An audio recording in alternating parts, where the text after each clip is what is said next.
Tax পাঠাচ্ছে, আবার তারা 13 তারিখে নাকি আমরা লকডাউন রাখছে। আমি হাসিব না কান্নি বুঝে বল না। চেয়ারম্যান এসে দাঁড়ালো, জোর করে হারাই দিল, জোর করে হারাই দিল। আমাদের মোস্তফা ভাই এরিয়া থেকে দাঁড়াইছিল, তাকেও জোর করে হারাই দিল। মুজিবুর দাঁড়াইছিল, মুজিবুরকে হারাই দিল। আনসারুল সাহেব দাঁড়াইছিল, তাকেও জোর করে হারাই দিল। এইটা ছিল তখন শক্তি, সন্ত্রাস। পয়গামটা আমরা করাইছি, তোমার সেক্রেটারি আমার শরীর তো নাই, এখানে শরীর তো হারাইছে। অর্থাৎ তখন নির্বাচন গুলো ওদের ওই হাতের চুটকি ছিল, সব দখল করে নিয়ে যাবে, তাই না?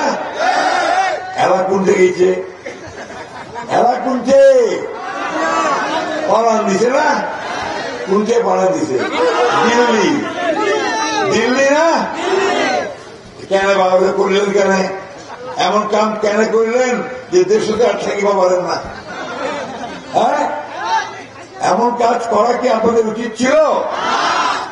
তারা এইসব কাজ করে নিজেরাই এখন দেশ ছেড়ে পালিয়েছে। আবার মজার ব্যাপার হচ্ছে, ওইখান থেকে আবার হাসিনা আপনাদের সোশ্যাল মিডিয়াতে বিভিন্ন রকম টেক্সট পাঠাচ্ছে, আবার তারা 13 তারিখে নাকি আমরা লকডাউন রাখছে।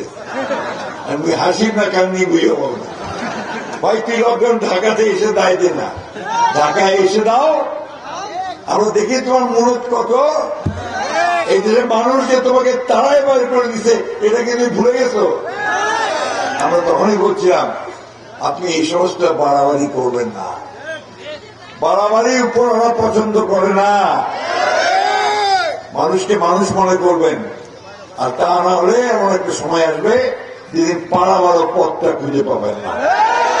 পায় নাই, তাই না? হেলিকপ্টারে চলে দৌড় দিয়ে পাড়াবাড়িতে ঠিক তো? এইটা থেকে শিক্ষা নেওয়া উচিত ভাই সকলের, যে জনগণের বিরুদ্ধে গেলে, জনগণের উপর অন্যায় অত্যাচার নির্যাতন করলে সে জনগণ কখনো ক্ষমা করে না। আমাদের ঠাকুরা অঞ্চলে আমাদের কোন ছেলে চাকরি বাকরি পায় নাই। যদি কালে গন্ধ শুকিছে, যদি বিএনপি আছে তাহলে ওর চাকরি নাই, ঠিক না? অনেকে কোন চাকরি বাকরি নেই, ব্যবসা বাণিজ্য নাই। এখন এই ছেলেপেলেরা কি করবে?